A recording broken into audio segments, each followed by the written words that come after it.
Hi everyone, welcome to Cheltenham Chart. This is the review of day 2 of the Dublin Racing Festival, and we'll also go through a couple of races from earlier in the week. So all 8 races on the Grade 1s went to Willie Mullins. Is that a good thing for Irish racing to see such a huge dominance? And I know people will say that the horses are well trained in that yard, etc., etc., and it's a huge yard, but is that good that he wins every race? And the only one that really was close was the Found the 50 race yesterday, where Ilite Tom got out just in the shadows of the post. So we'll go through that. We'll talk about the big races today and any horses that may go to Cheltenham. I think we can safely skip the Mayor's Handicap Hurdle and go straight onto the March race. A March racing at Grade 1 was really disappointing. Fabiolo won, but I think the error made by Gaelic Warrior at the fourth last made this a bit of a non-event, really. I don't know how you can sort of judge either horse on this race after. I thought it was sort of 50-50 who would have won, and then the error from Gaelic Warrior. It does pose a lot of questions for Cheltenham as to where these horses will go, and that will be the difficulty for punters looking to go forward, because how do you know where they're going to go after this race? Fabiolo may not go to the Ballyburn, he may go to the Turners. Will Gaelic Warrior drop back to the Arkle? Who knows where any of these horses are going to go? But really, like I said, it was a bit of a non-event once the error had been made by Gaelic Warrior, and we never really found out much about either horse here.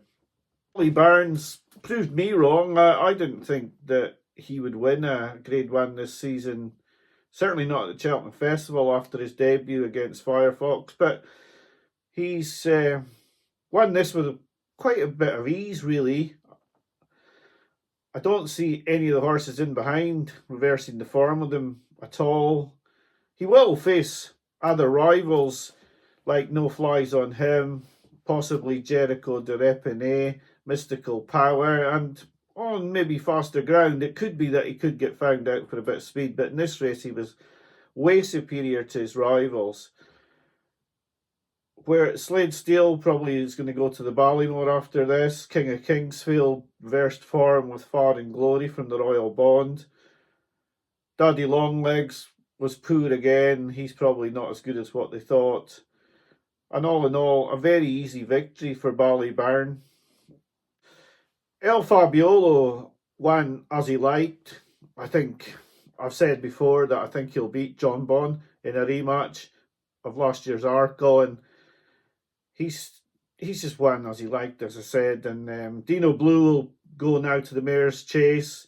If she stays, she's probably a very good price, even money, but you're taking the risk that she doesn't stay. I don't see any horse that will beat her in the Mayor's Chase if she stays the distance well.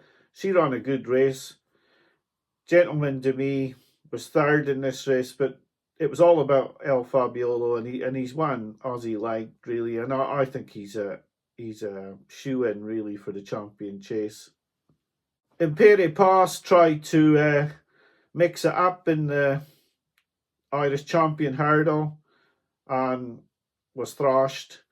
Actually gave away his chance of finishing second, I would say, by trying to force the pace, trying to run the finish out of Stateman. And in the end, he was swamped and beaten by Bob Bollinger for second. Stateman goes to Cheltenham now to try and avenge his defeat by Constitution Hill. The Mullins camp say he wasn't fully right last time against Constitution Hill, and perhaps he's going to make more of a fist of it this time and give Constitution a real race.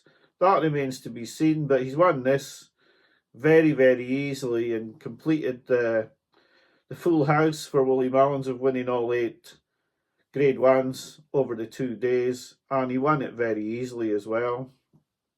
I did have a second bet to put up. I think a lot of people know that I was very, very keen on Percival the Galwa for the Kim Muir, but today he ran in the handicap I think he was coming to win the race when he fell at the last. Now, I believe the horse is fine.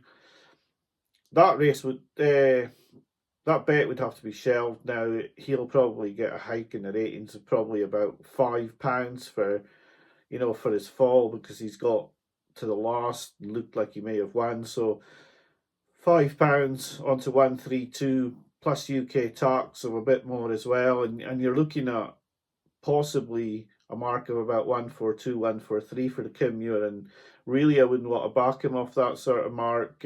I've actually backed him myself already, but I backed him today as well, so I've had a double whammy on him, where he's not won today and he's got down to 1.3, I think, and possibly he's blown his mark for the Kim Muir as well at the same time. So a bit disappointed with that, but that's the way Cheltenham is, and I'll just have to look out for some more Cheltenham plots.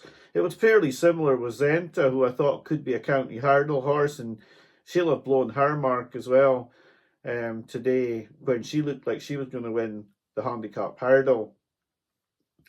So the Dublin Racing Festival over for a year. A lot of Cheltenham winners will come out of this meeting, but I'm not sure it was as competitive as I would have hoped, and certainly having two runner grade ones is a bit disappointing, and there was an awful lot of short priced favourites over the 2 days.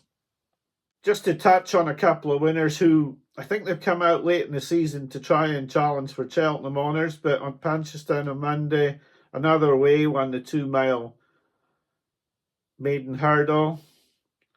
Billericay Dickey won over 2 miles 4. He was really impressive in his win.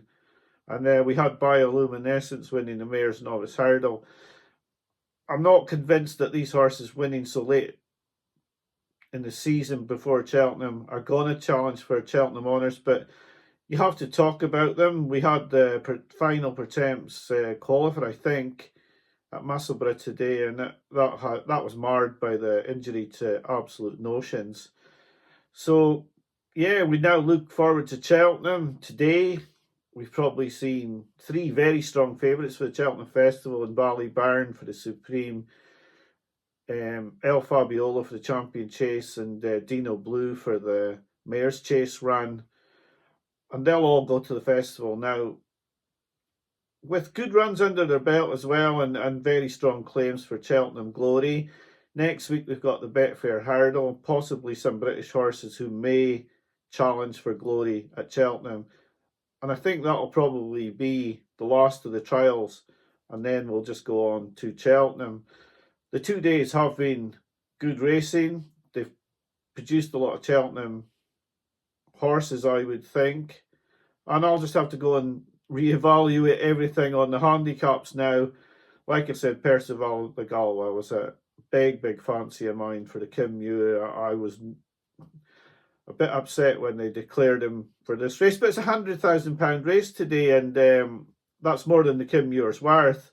And he looked like he would have won it as well. So they got him handicapped well for a big target.